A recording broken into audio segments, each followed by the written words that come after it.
There's a cost that now causes a bankruptcy in America every 30 seconds. By the end of the year, it could cause 1.5 million Americans to lose their homes.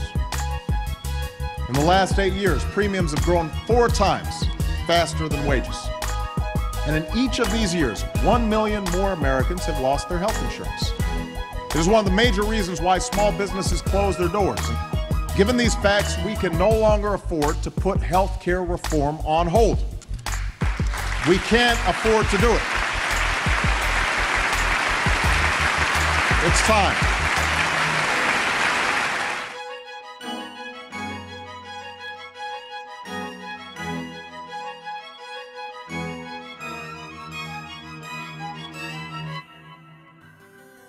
I'm Lisa McSwain. I live in Edgecombe, Maine. I'm a healthcare activist.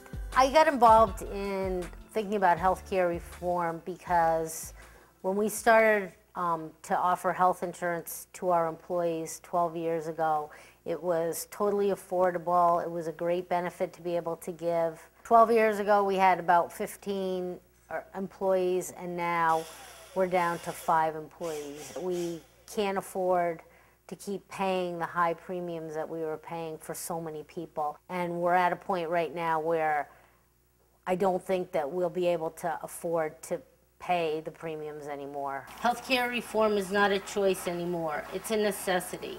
Unless change occurs immediately, we will continue to witness the collapse of our economy. I would like to see healthcare reform so that I, as an employer, did not have to make life or death decisions for my employees in terms of their health care. I would like to see a system where everyone was treated equally, everyone had health care in a fair and equitable way. I'm Robin Lewis. I'm Lorenzo. I am a healthcare activist. I am a healthcare activist. The main reason why I'm so active and passionate about this is because I'm living proof of what's going on. And my child is living proof, that his friends are living proof, that there is not affordable health care out there. At the age of 14,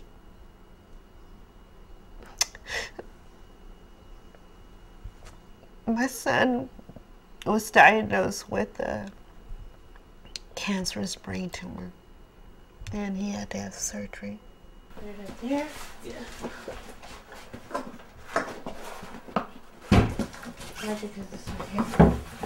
Because of this healthcare system, my son and I were separated because I couldn't afford on my income as an ITC, Children's Services, to pay for health care for him. So we had no other alternative but for him to move in with my father.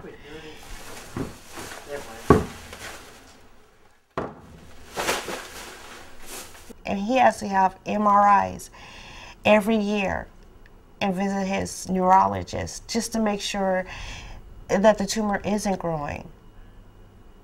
But my son has short-term memory disability. And we really, really need to stress the fact that our children and our young adults that can't take 12 units in college and be on their parents' insurance for whatever reason, their parents should be allowed to have affordable health care for their children. My name is Robin Lewis. How are you doing? Good. I'm going around telling people about healthcare reform. I'm Vicki Schmidt from West Fargo, North Dakota. I'm a healthcare activist.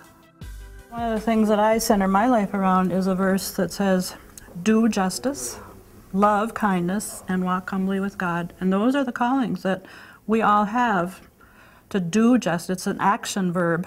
I'm adopted. I found my birth family, and my birth sister had a disease called scleroderma, which is a very harsh form of arthritis. Her skin had turned to stone, actually. And there were some new medications and some new opportunities for helping people with scleroderma. But she was on medical assistance, and the new drugs wouldn't be covered. She died basically penniless and without access. That was a thing that really hurt me, that there was hope that she couldn't access. I believe very strongly in that we all have to be accountable. At some point in our lives, we're going to be accountable, whether it's on this earth or the next. But we need to know that we have to somehow sense our own calling in this. Not everybody's going to stand up in Washington, but If they come to a house meeting and they tell their neighbor, they're doing something. Hi, it's coming. Come on in. Patty Skolnick from Colorado Citizens for Accountability, and I am a healthcare activist. I got involved in advocacy work about 4 years ago after the death of my son due to a medical error, and decided I couldn't go back to corporate America. I needed to do something to help change the broken healthcare system. Are patients involved in the decision-making process as a whole? We've been on such a chase of getting insurance and having affordable access insurance for consumers. But if you don't have quality and you don't have safety, it's like a bicycle without wheels.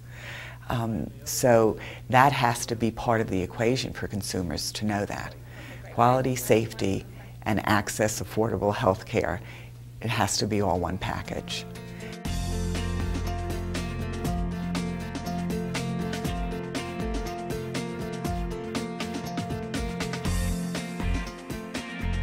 What good is having insurance if I still do not get quality care? Well, the need to come together as a national movement to bring about health care reform so that each and every person living in our nation gets the highest quality care they can. I really hope that we can be there so we can push the things like prevention and education that are so very important.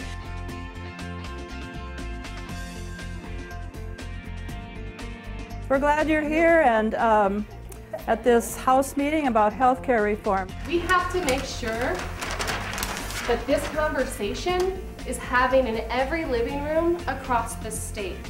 That there is a letter to the editor in every paper across this state. We need everyone to get involved and to make this happen. Healthcare is a big problem. Young people shape the world. It's going to be us in the future.